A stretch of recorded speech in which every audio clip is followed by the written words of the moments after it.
Welcome, everyone. We're just making sure everyone gets admitted, so give us just a second. We apologize for the delay.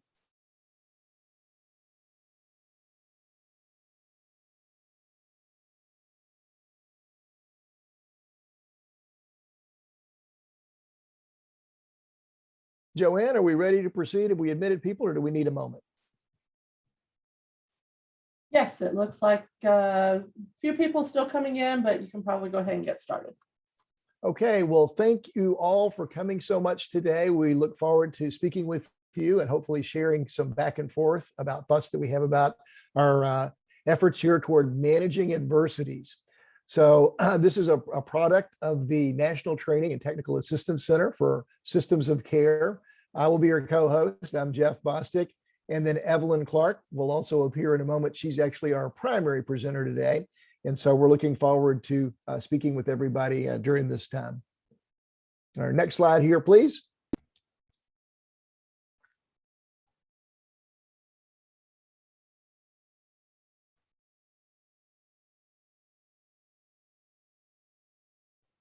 Did it advance to the next slide? I'm just seeing my humble face here. Yes, on my end, it showed it advanced. Did it not show on your end? It's not showing on mine, but that's okay. All right, the sharing disappeared on me. There we go. All right, there we go. Now we're cooking with gas.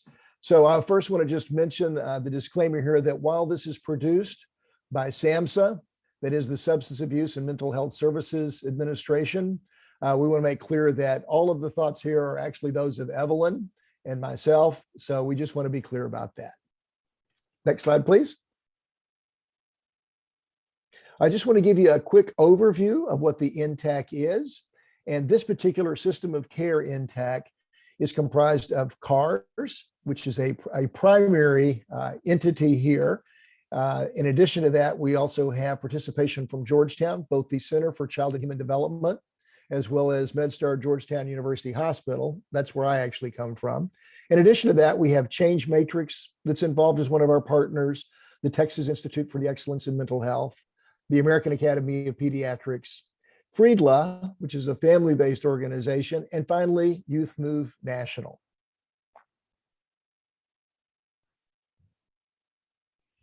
Our goal as an NTAC for systems of care is to ensure that all children, youth, young adults, and families with emotional or behavioral health needs can access evidence-based treatment and recovery services and a well-coordinated system of care.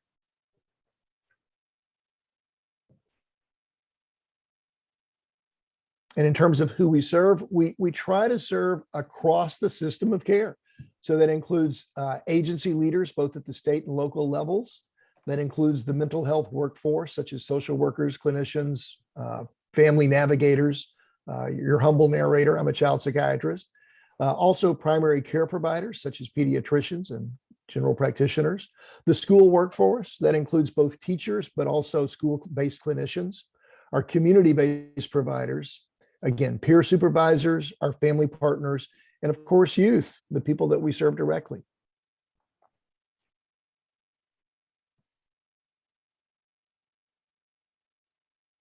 Our services include a number of different things. Particularly, we provide training on particular issues of pertinence, like today. We also will provide specific consultation to individuals who request that from us, including like resources or people that they might want to access for particular topics about information. And we try to put out things also, products as we call them, such as 5 Things Digest, which include the current things that are occurring around a particular topic that pertains to system of care and youth mental health. We also do a variety of podcasts. We sometimes organize groups. So there's a number of services that the NTAC will provide you.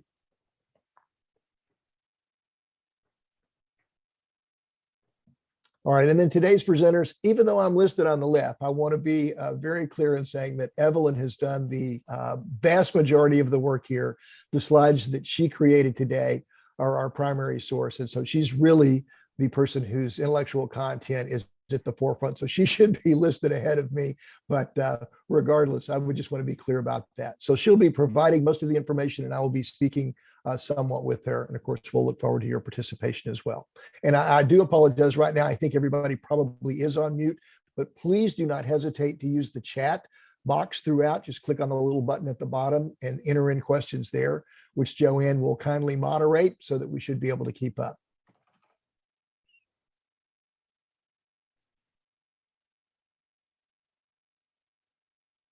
Today's agenda, we're going to talk about what adversity is. We're going to see a pretty enjoyable adversity TED Talk that's pretty brief. Then we'll talk about adversity, particularly in the face of racism. We'll talk about resilience and what that term has come to mean. And we're talking about how we're trying to change the narrative on resiliency.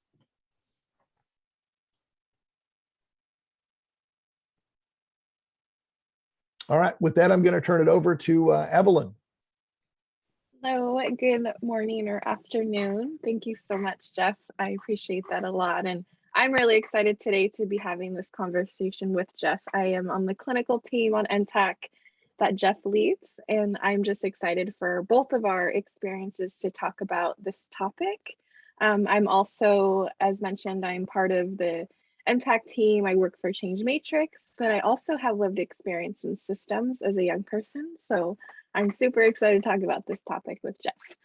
And so we're just going to get started here with what is adversity. And I noticed that on the screen, it's really like, you can't see the definition, so I apologize. But it's supposed to say adversity is a state of hardship, difficulty, or misfortune that one deals with in life. And I wanted to share this TED Talk because I thought he put it in way better than I could in words. And so we're going to sit here for a few minutes and watch this TED Talk by Caleb Brown. Thank you.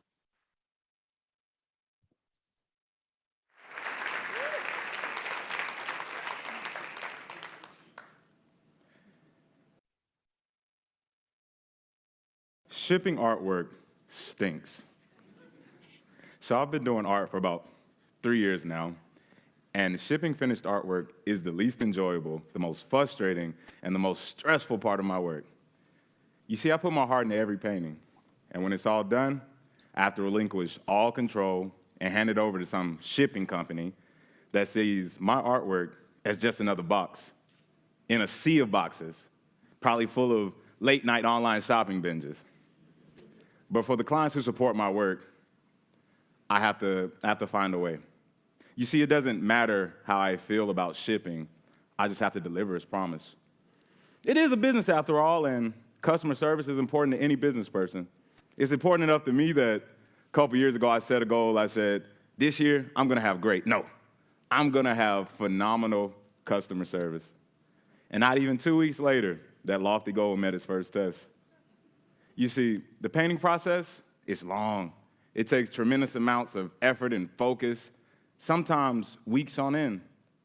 But this is my life's work. And I've taken 24 years to hone in on that craft, even though it wasn't always that way. Like he said, I went to Mercer to be a physical therapist. I was a student athlete. Go Bears. But it wasn't until the very last semester of my senior year that I realized painting portraits makes my heart sing. Capturing someone's essence on a canvas, it gives my life meaning. So I put my heart and soul into it.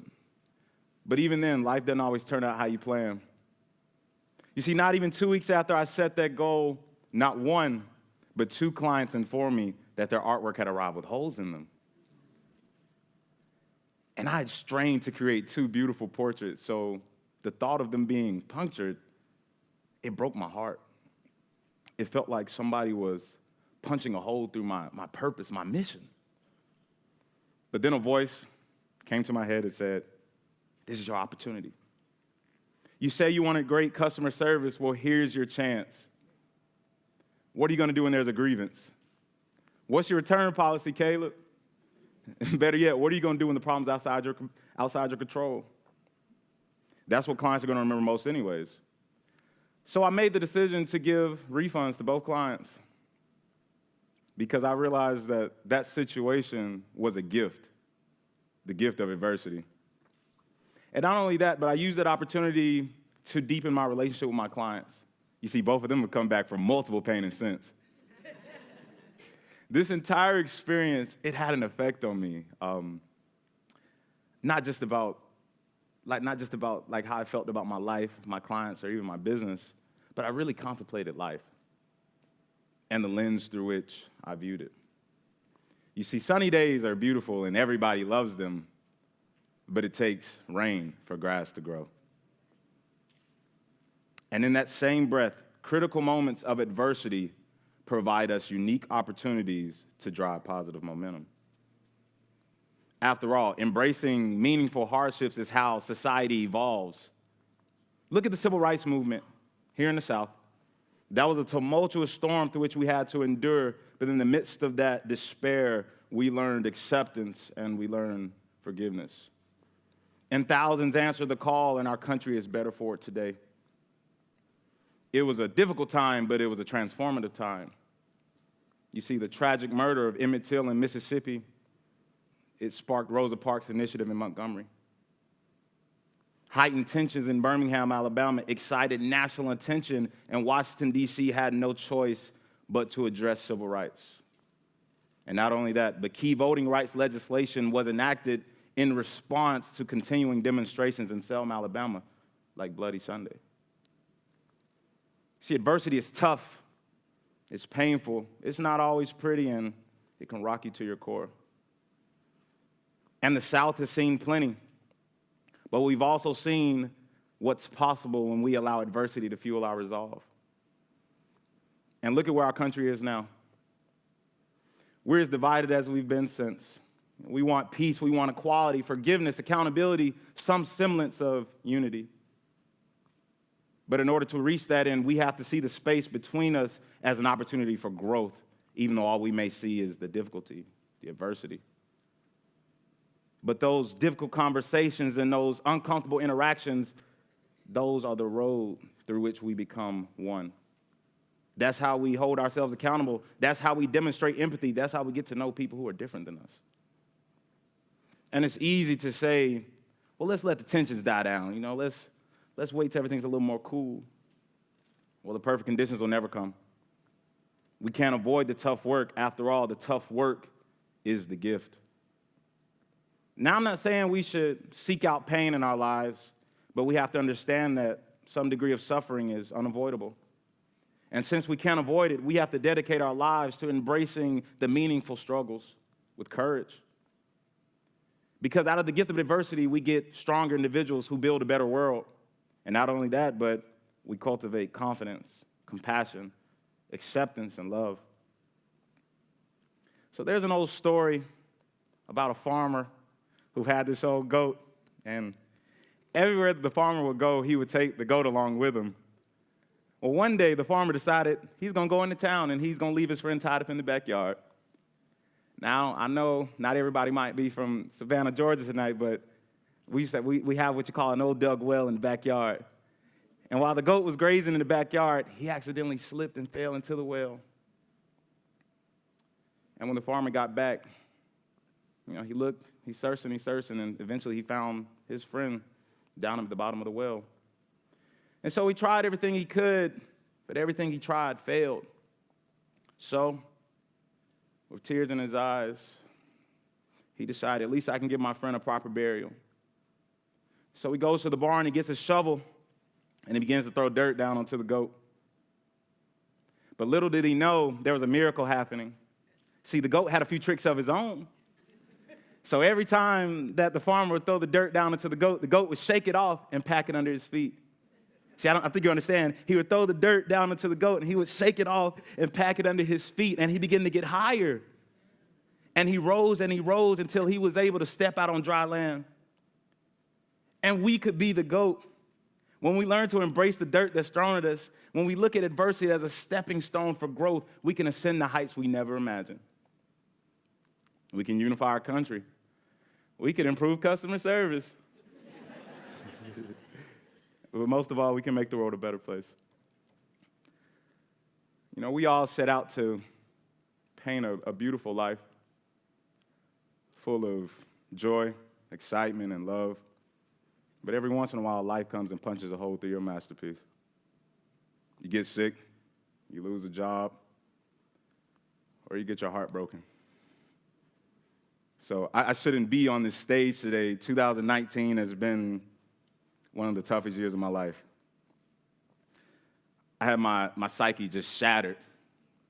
You know, I thought I was painting my picture. I was in the driver's seat, and life still came and punched a hole through me.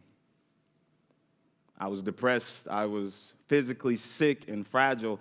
My friends didn't recognize me. I got behind on deadlines. I didn't paint for weeks. I didn't know if I'd make it. But then that same voice, it said, Caleb, this pain, it's a gift. It's here to teach you something, so use it. It's a gift. So I stepped back up to the easel of life. I learned from my mistakes. I began to grow. I'm living with renewed purpose. I don't walk the same way I used to walk. I took the dirt that was thrown at me, I shook it off, and I patted it under my feet, and I rose and rose until I was able to step out on this stage and tell this story to you. A wiser, better, and healthier Caleb. Life is messy, and there's no avoiding it. But when we learn to embrace it, the adversity and the triumphs, the agony and the ecstasy, when we learn to embrace it with courage, gratitude, and love, you can turn that mess into a masterpiece. A beautiful life fit for a museum.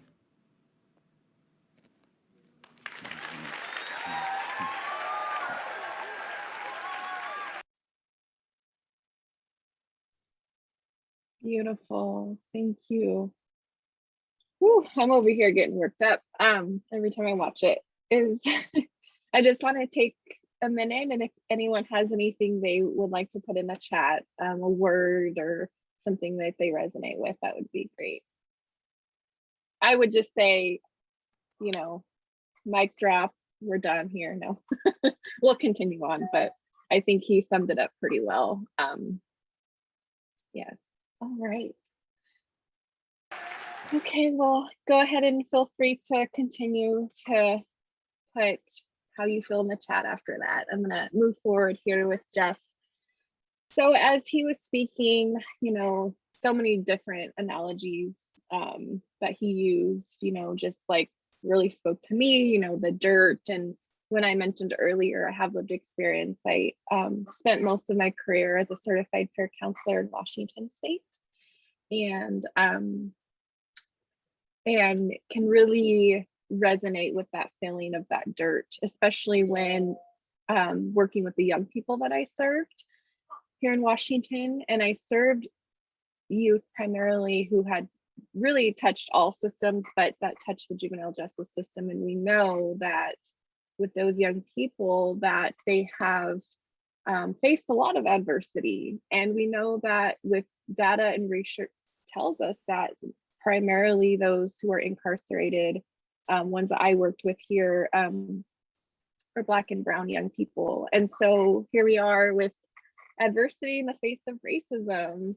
And I love this owl, because it's kind of like, that's kind of how I react a lot of the time when I hear that. It's like, oh, like adversity, like you want me to be strong in the face of racism. And we're not asking that of people. And I think this is really cool, because Jeff and I can speak to our work and just how we can support the people we serve, especially the ones who identify as Black, Indigenous, or people of color, because we know that odds are really against them in all systems. And so, again, we just want to echo, that we need to look deeper as a workforce and really think about these terms. So we're going to go ahead and dive into this. Thank you. Next slide, please. So as I mentioned, it's not like, a big surprise when we hear the word adversity. I think just thinking about the young people I served, many times, it was like, well, I understand I did what I did to get here, but now I'm being treated this way, or I'm facing this, or I'm, facing discrimination, and how am I supposed to cope with that? And so we just want to kind of put it into context, some of the symptoms of racial trauma. I think just what's happening in our country, not only the pandemic of COVID, but the pandemic of racism that has been happening for 100 plus years, and why it's showing up in the young people and the families that we're serving. So just a little bit of symptoms here, as we could probably all relate to. But those who have experienced racial trauma do experience distressing events, and they re-experience those. So as I mentioned, working with young people, they would come into a system and be treated differently than, their white counterparts. And it's like, oh, well, this happens, back at school or in the grocery store. So it just is that constant reminder to them. They experience stomach aches, headaches, rapid heartbeats, greater perception of behavioral problems. And we know that racism does lead to that. Chronic stress, always, what we see on the media, especially during the pandemic, really opened up our eyes to see, our young people of color and families who are seeing people who look like them dying, on the streets by cops.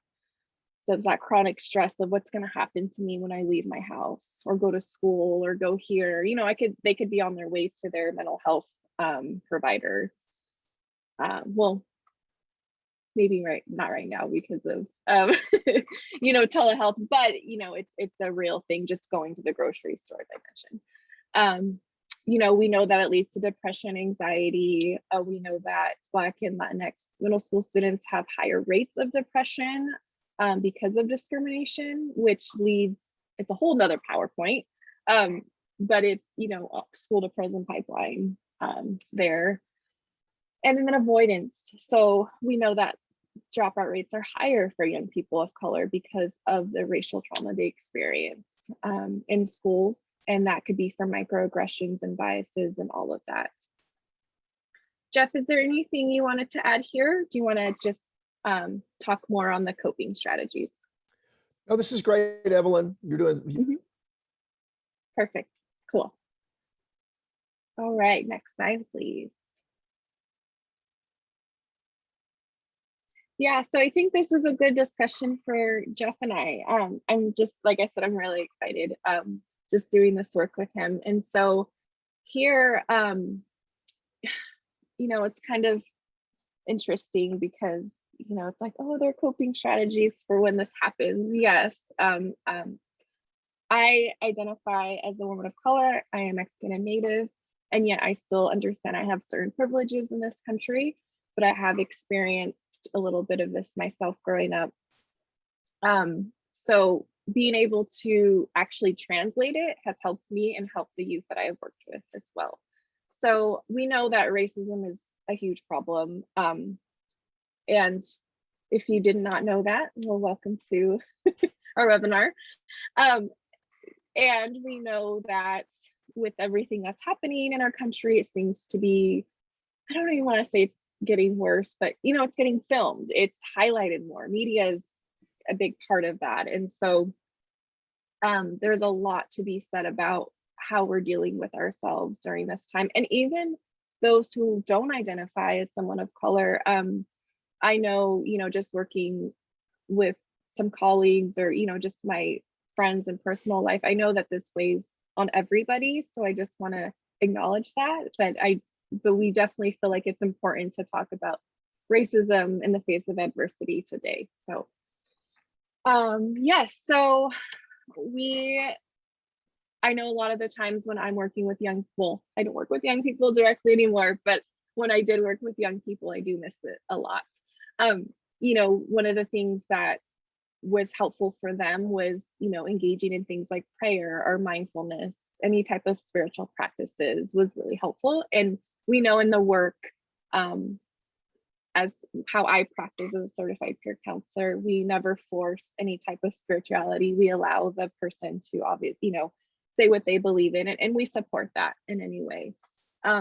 This is my favorite, and I've spent a lot of my career doing this with young people here in Washington State, is engaging them and empowering them to be activists, to really get involved in things. So whether that's they get involved in, local committees, leadership opportunities, school policy reform, anything that has to do with pro-social, like that really helped a lot of the young people I work. And still, there's a lot of young people I still have contact with that are doing this work, who identify as a person of color. And they, this has been one of their ways that has been helpful to them during, COVID and, all of the media blowing up and the death of George Floyd and many others that have been happening in our country. This really gets them to feel empowered, like I need to do something, and so getting them involved, empowering them. I'm a huge believer that leadership is part of treatment. And I would argue till I'm blue in the face with anyone that really is a therapeutic approach. And, again, just practicing self-care by engaging in activities that they enjoy, that make them happy. And then learn to be aware and recognize the symptoms of racial trauma. I think, well, we all know that there's a huge stigma on mental health services, especially in the populations of those who identify as Black, Indigenous people of color. And rightfully so, because they have also experienced this from systems. And and we're here not to blame or shame anybody or systems, and to be aware that this has been happening, and how do we now flip the script and really see it in the way that they're seeing it. So Jeff, I think that this is a great point for you to kind of dive in as well with your expertise. Thank you so much, Evelyn. I was so grateful to Evelyn for the video that she provided there of Caleb Brown. And so what I'm going to do is kind of look in the weeds, if you will, a little bit here about the very specific things that one can do to try to manage adversity. So first and foremost, Caleb had two obstacles, that he described dealing with here. One was that he was producing stuff that really mattered to him, his art, things that were very meaningful to him and had great personal value. And then those were, we don't believe malevolently, but nonetheless, they were being destroyed. And that was very painful to him. So that was one thing that he was having to deal with. And that's kind of like, what do you do when that becomes the circumstance? What do you do when you have something that is an obstacle for you personally? And so the typical reactions when people have something like this happen are to take several tactics here that we would say are probably suboptimal, and some others that might be preferable. So our simple frame for this is we talk about poise, P-O-I-S-E. And what we talk about specifically is that we want to make sure that we're physically, that's the P, making sure that we're staying on top of our well-being and that we're staying in a good place to navigate and manage adversity. We want to also be thinking of our occupational strategies as we're doing that and keeping, again, our well-being up in that domain. Then the I, P-O-I, the I is for kind of the intellectual part of this, that we're doing well with that. The S is for the social part, the social piece of our well-being. And then finally, the E is our emotional piece of this well-being. So let's just look at this for a second with Caleb. So common responses to this kind of in the physical domain for us is, we're going to do more of the same. So Caleb might look up and go, oh my gosh, my art's getting destroyed. Well, you know what?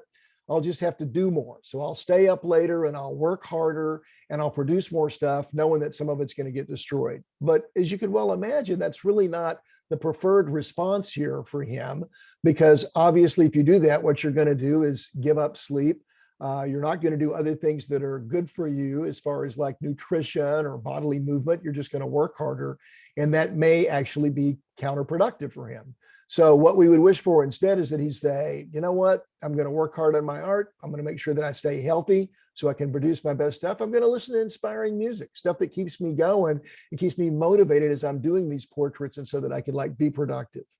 So in that occupational domain, right, that P-O, the O part, what could he do that would be a common response, but not the best perhaps, would sometimes people in this situation would say, you know what, I'll just drive the dadgum portraits myself to my clients. I'll put them in my car. I'll figure out how to pack them and I'll do that. Basically, I'll take on another job. I'll do somebody else's job for them. And of course, that's going to take away from his being able to do what he wants to do, his art. And so that's, again, not what we would shoot for. And so instead, we would say, well, I wonder if maybe there's a way that he could share his experience with some others, perhaps who are using, who are also artists or who are using packing companies, and figure out if they've identified strategies that work more efficiently for them. So then a third thing, again, the POI, the intellectual part, certainly Caleb could do what oftentimes we'll do, which is work harder. He could say, well, you know what? I'll learn different ways to paint. I will use a different kind of surface. I will use a different kind of paint that will be harder so that things will be less likely to be puncturable or whatever it might be. And of course, that's not what we would wish for him to do, is change what he naturally and has already become very proficient at. Instead, we'd say, wait a minute, how can I instead figure out the best ways to stay stimulated about doing portraits? And are there techniques that maybe I'd want to add that I like that would enhance my art more so than just make it more durable, if you will? On the social end, this is a really big one. We know that oftentimes when people are struggling with adversity, what they'll do is retreat, which is pretty much always the opposite of what we would wish for people to do. We know that the social connections in life are what are most associated with people's happiness for the most part. And so specifically here, Caleb could say, well, I'm just going to pull back and I'm just going to work harder and I'll just ignore going out with my friends right now while I get more work done. And it's like, instead we'd say, why don't we get ideas from others, even if they're not artists, about how you might navigate this packing company or navigate getting things from point A to point B in a way that would work better for you. And then finally, that E, right? POISE. The emotional side of this is, of course, we would expect Caleb to look and go, gosh, I'm sad. This is just, it's crushing. And he kind of describes that. He's like, he was really demoralized because his art, something very meaningfully and personally, has been destroyed. And so again, while it's important to be able to feel those feelings and not just act like they don't bother you, because they do, those two motivate us to change, to do stuff that's different. And of course, what we'd wish for here is that it'll go, wait a minute, what are the things in my art that brings me the most joy? And if it is actually the product as I finish it up, it's the process that's always the most important part, the actual doing of the art or doing it, writing a song or whatever, that most people enjoy the most. So it's like, we wanted to be able to do that, but maybe before he sends them off, he may have to make reproductions of them. And as I understand in the art world, I'm not an artist, the big thing that people will do is they will now Zeekly them, I think is the actual word, which is a way of making a reproduction that will actually last the longest and work the best. So again, I just want to be clear that we think about all of the different ways that our well-being can be assailed by being in these adverse kind of circumstances, and kind of not so good and better kind of alternatives to respond into that.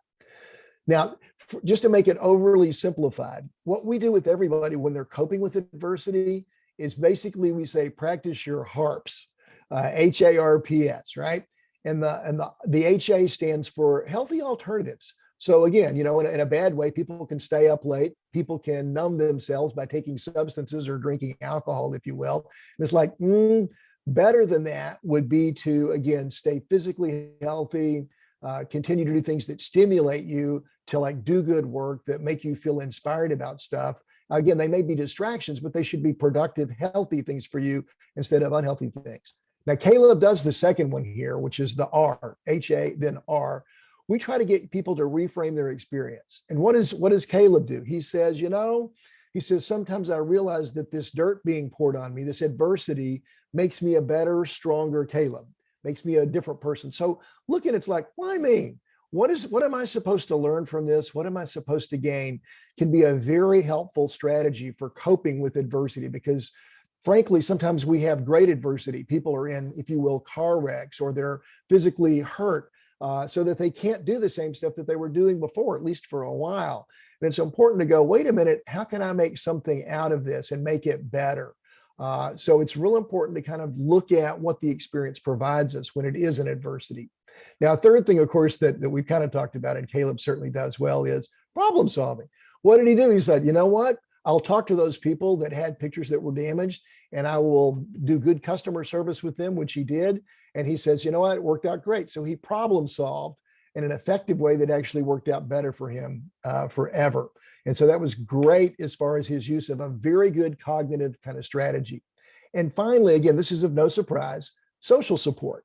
You know, getting just a reality check from others. Are other people also like having difficult experiences with a packing company or packing companies plural or these kinds of things? So again, whether they're artists or not, sometimes just getting other people's perspective on things can be hugely helpful, and they may have useful input that actually allows us to move forward. So again, when we're having to manage stress at a personal level, when something bad happens to us, you know, trying to think of our hearts, what else can I do to like make it through this and keep my body healthy?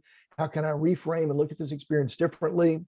How can I problem solve it effectively? And how can I use other good people to like figure out how to make it better are really good strategies. But now I want to address the other problem that Caleb has. Dadgum packing company. You know, Caleb didn't pack the stuff with holes in it. His art was good. And sometimes, just as Evelyn has also pointed out, you have big systemic structural barriers that you face. We know that Black boys and Black girls, but Black boys specifically, when they're in neighborhoods where they feel unsafe, their rates of depression and things go up. Not surprisingly, but if people are in circumstances where they're contending with oppression, with lack of resources, with difficulty getting from point A to point B, those things, of course, always take a toll. So the issue is, what can we do to address system obstacles? What, in Caleb's case here, can we do to address the packing company that is like tearing his stuff up? Well, first thing we can do is take kind of a strategy that Caleb alluded to. He talks about the gift of adversity. You know, one of the stories that I heard when I was younger was that you cherish the defect. That doesn't mean that you love obstacles or you love things that are wrong. That's not at all what it means. It means that you look closely and carefully at what is actually problematic. And then you kind of decide from there what you want to do. So kind of a first step in addressing a system obstacle is to just go, wait a minute, let's look at this closely and see where it's falling apart. Is it falling apart when they pack it? Or is it falling apart when they bounce it from place to place to place and then it gets like mistreated by someone? Are they leaving it in the rain where things are getting destroyed because they leave it somewhere for days? Again, it's looking closely at this. So cherishing the defect is important. Again, it's always important, again, to compare experiences. I think sometimes we start to feel like it's just me. I'm the only one being mistreated or maltreated, and that's never a healthy or good way to live.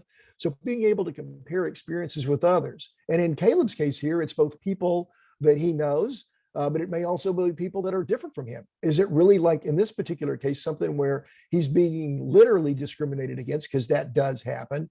Or is this something where the packing company, no matter who you are, is thinking quantity versus quality of delivery and then destroying stuff because they're just not that concerned about individual products? But that leads us to kind of the third strategy here after comparing, you know, himself or his experiences with others. We have to think about this from the company standpoint. Are the poor workers there being overworked? Do they lack the materials that they need to pack stuff adequately? Are they having to make too many transitions? Are they being paid on how quickly they do stuff? And it's just not really fair for them to do that. So it's real important to consider that part. And then finally, looking again for what Caleb called stepping stones. You know, what is one step forward? How can we make this better? And by better, I mean both for the individual, Caleb, so his artwork gets delivered correctly, but also for everybody else who's using that packing company. And our joke is always, you know, micro and macro. Micro, the individual level where a person is dealing with stuff, but good solutions are both, they work both at a micro level, but they also improve life for everyone else. And that means both everybody else who's shipping through the packing company, but also for the company. Sometimes entities, institutions do things that are unhelpful for lots and lots of people. And it should, any good solution should lead to the company, if you will, changing what they're doing, which will make their service better and diminish their difficulties again with customer service. All right, I'm going to stop there. I've talked for almost 10 minutes here. So I just wanted to go through kind of like how this affects our well-being when we face adversity. I wanted to make sure that we looked at some micro individual things that people can do when they're experiencing adversity, but also what do you do when you want to respond to a systems problem that's really beyond and different than something that you're not doing effectively. All right, so Evelyn, I'm going to turn it back your way. Awesome. Thank you so much. I appreciate how you took that story and gave us that walkthrough. Is there a way, and we didn't have it on the slides, is there a way we can send the participants, like, do you have a handout on that or something that we can I'll put it, share? I think that's so cool. well, I'll put it in the chat box. I apologize. Okay. It doesn't apply to Caleb. I just kind Yeah. of extrapolated it to him, but we have a website that I'll put on here, and we have done a lot of this with teachers so that Mhm. teachers can like navigate, being a school teacher in this complex day and age. So we have what's called our teacher wellbeing workbook that is free to anybody who wants to access the website. You can download the entire 165-page volume if you want, or you can just look at the stuff that's pertinent to things that matter to you. And it's mostly in the occupational well-being domain that we focus on this material. But I'll put that on here right now, Evelyn, as you proceed again, so that people can get that whenever they want. Yeah, thank you so much. I really appreciate that. Awesome. And I see some feedback in the chat. Thank you so much. Okay, so yeah, if we can go to the next slide, please. Thank you. All right, so this handy dandy, I know we kind of started with talking about racism, and we also want to include, the other pandemic that is happening, COVID-19. So this little thing I actually found useful when I was still practicing in Washington State. I supported youth partners, youth peers who supported the clients. And this is something that I kind of worked with the youth peers on, because I personally was not in direct services during COVID. So I don't know what it's like to really support somebody. And so I got feedback from the youth peers, and we just kind of took this and made it our own, with the role of a peer. It's a little bit different than a clinician's role. And so just kind of breaking down the lingo and helping the young people, like, how they feel every day. And what I really thought was interesting, and why I really started to focus on adversity in the face of racism, even during COVID, was because as I was working with the youth peers, a lot of what was coming up for them was, yes, it was, being quarantined and not being able to see people, but a lot of it was what they were watching on the media. And again, what they were seeing, and it really affected them because, even the youth who I did not identify as, a person of color, they were still affected by the racism. And so using this was really helpful for them. So I wanted to share it, and we will, I can send Joanne where I got this, and that way you guys can have it if you think it's helpful. But is there anything you wanted to add to this, Jeff? No, I think No? this is a really helpful kind of way to be thinking about things, and then look at Yeah. what people can do again directly to navigate this. And I just want to emphasize one thing, since I said, no, I'm not going to talk. The one thing I want to emphasize is that it's so important, particularly for youth, when we're talking about dealing with mental health or any other kind of provider, that they talk with people who share their values, or at least respect that they come from different places and different environments, that they advocate for changes that will make the system barriers as well as the individual predicaments that they're in different and better. So it's so important, again, that kids particularly recognize that there are ways to address these problems, not just at this micro personal level, but also with their providers, who can address more of kind of the system stuff sometimes easier than they can. Again, around COVID, or whether it's going back to school, if you will. Yeah. Awesome. And I actually use this myself, because I I worked from home and was a school teacher with a 9-year-old last year. So I needed this. All right. I'm happy to report she's in school right now in person. So we'll see how that goes. All right. So we're going to transition, and I'm being mindful of time. We're going to transition to this word resilience that I've always loved and we've always used in this workforce. And I want to challenge you today that resilience is starting to become a buzzword. And I want to say that, gently, because I understand that we all want to be resilient people. That's not what I'm saying. I don't hate the word. And I bring this up because, again, as this quote says, I've heard this so much from young people throughout the years is, why can't you just change your system? Like, why do I have to be resilient when the system keeps causing me this? And I will absolutely speak to my lived experience. I totally agree with they're saying. Yes, I did things to land me in the juvenile justice system, but I also had trauma and, experienced a lot of neglect and abuse from my caretakers, and I did not get the support I needed. And so therefore it was in a system who was, built on racism that was, already what it was. And so then it, for these young people, this word, I think a lot of the times it feels like we're throwing it on them. It's kind of like victim, like, well, you did this, so now you have to be resilient, even though our policies might not, So check out this work if you just want to Google her, Sandashi. She's amazing. She does a lot of spoken word, but I just thought this was perfect, because again, it's like she says it here, she's exhausted by strength. And I think that's a lot of what our families are feeling right now, whether you're Black or brown or, Caucasian. I think we're all feeling that. So we're gonna kind of just talk a little bit about, Jeff, do you have any thoughts about this? This has been something that's been floating around our center on NTAC that we sit on. And so I'm just really excited because, again, I sit on the clinical team, and this is something that was kind of brought up. So if there's anything you want to add, you can always jump in too. Well, let me jump in just on this resilience thing. Yeah. I think that the word was well intended. And I think like many words, they take on a connotation and a meaning that then can be very different than it was in previous times. And so the point of the story is here, resilience, dadgummit, has turned out to have some problems in terms of the way that it's commonly used. And specifically, here's three things that we're seeing that have kind of made this word a little bit of a negative connotation or buzzword right now. And one is that resilience has been interpreted sometimes as, oh, I got it. So you want me to just put up with some bad situation and suck it up and endure something that's not good. That's what you really want me to do. And you're going to call that me being resilient.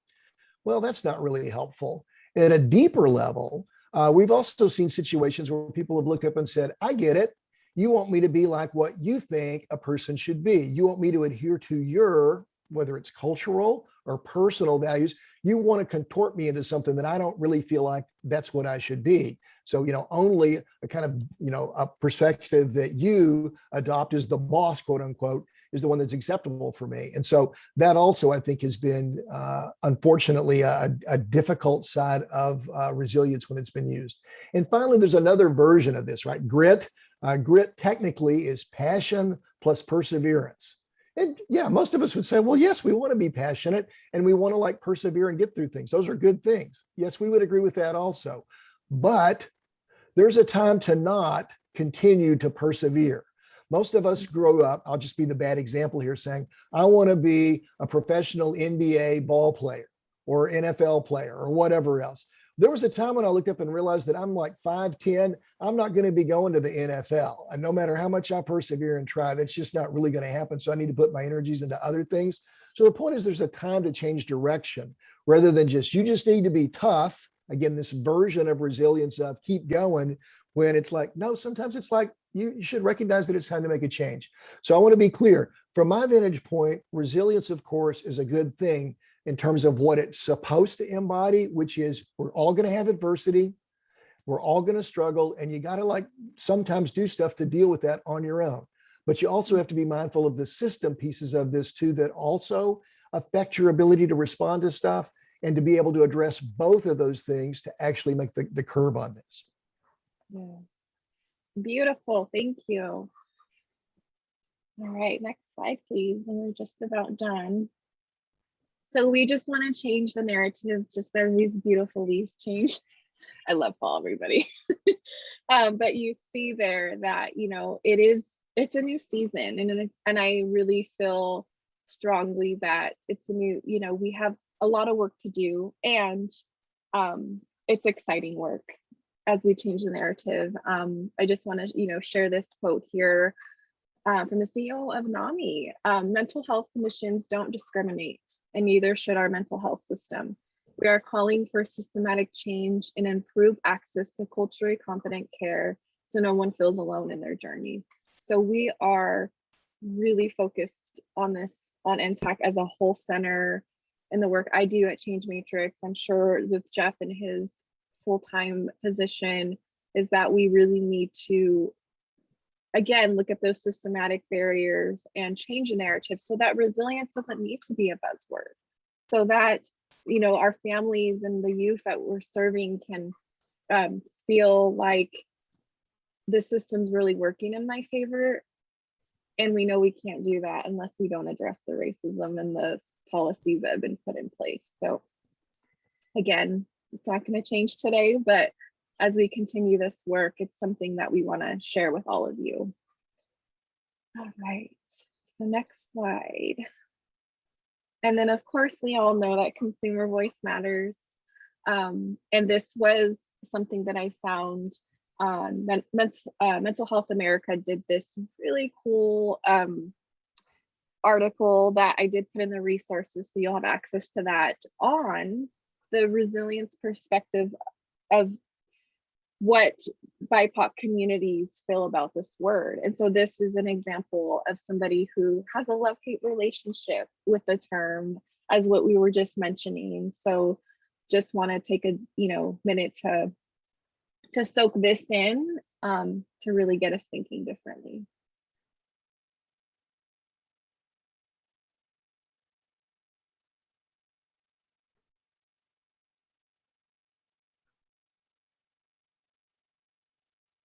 Yes, and for me, what really resonates is the last sentence where this person says, I hope we do not allow being resilient prevent us from expressing empathy, vulnerability, etc. to each other. Because again, I think when we're being told from systems, oh, you're resilient, like there's no room for us to express how we feel, or else, oh, you're just mad at the system. Yeah, rightfully so. So anyway, just wanted to.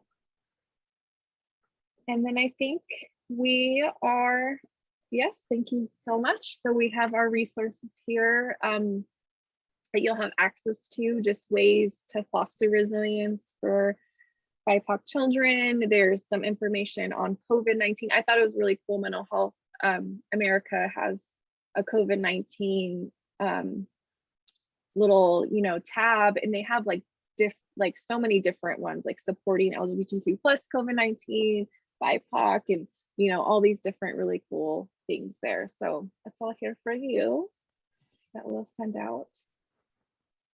Next slide, please. And we just wanted to end on this amazing quote here, that it is our duty to fight. It is our duty to win. We must love each other and support each other. We have nothing to lose but our chains.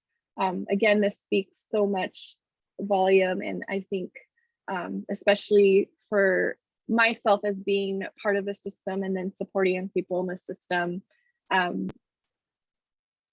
it really goes a long way to show. I know that in this world, like especially in the clinical world, sometimes even just the little human parts of us that we share with our clients really go a long way in this, and them knowing that we're there with them on their journey. So I wanted to end there. Jeff, if there's anything you wanted to add. I would just appreciate any thoughts that others have about ways to navigate all this. There are things they found as far as managing adversity, again, both at a personal level for people, as well as what to do with systemic obstacles that they confront. So if you'd like to tap those into the chat box, we would be thrilled to hear of them, and then to share them, with everybody as we can. So we're most grateful. And I think then we just are glad to conclude with seeing if we can get you to fill out the survey here. And let us know what you felt like was helpful or not so much, so that we can try to ever better be responsive to what you would wish for.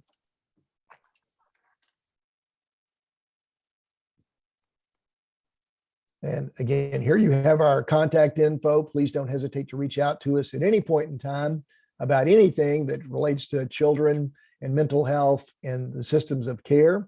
We are most grateful for your participation today, and look forward to further encounters with everybody. And again, I just want to give a big shout out to Joanne, who's made all this go relatively smoothly, given the technical stuff that we bring to the equation. She's been able to finagle and manage that.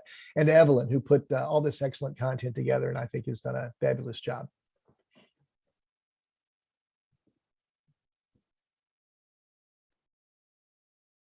Any other parting words, Evelyn? No, that's it. Thank you, everybody. All right. Thank you and have a great day. And please don't hesitate to put stuff in the chat. We'll leave that open for a few minutes. Mhm.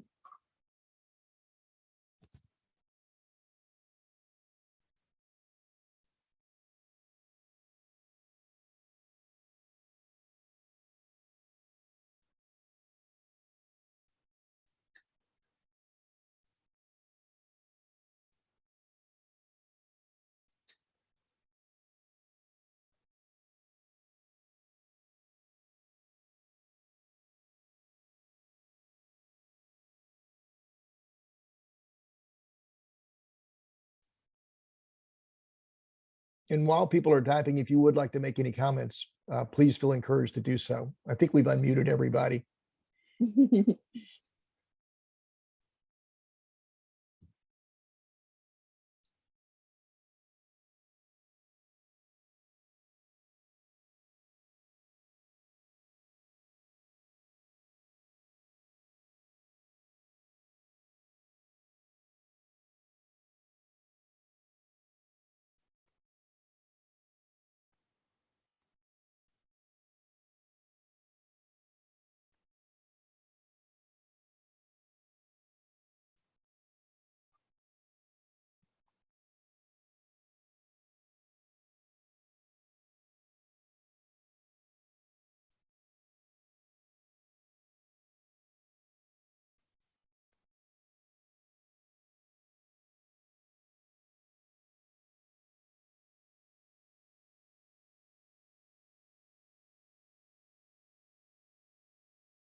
Okay.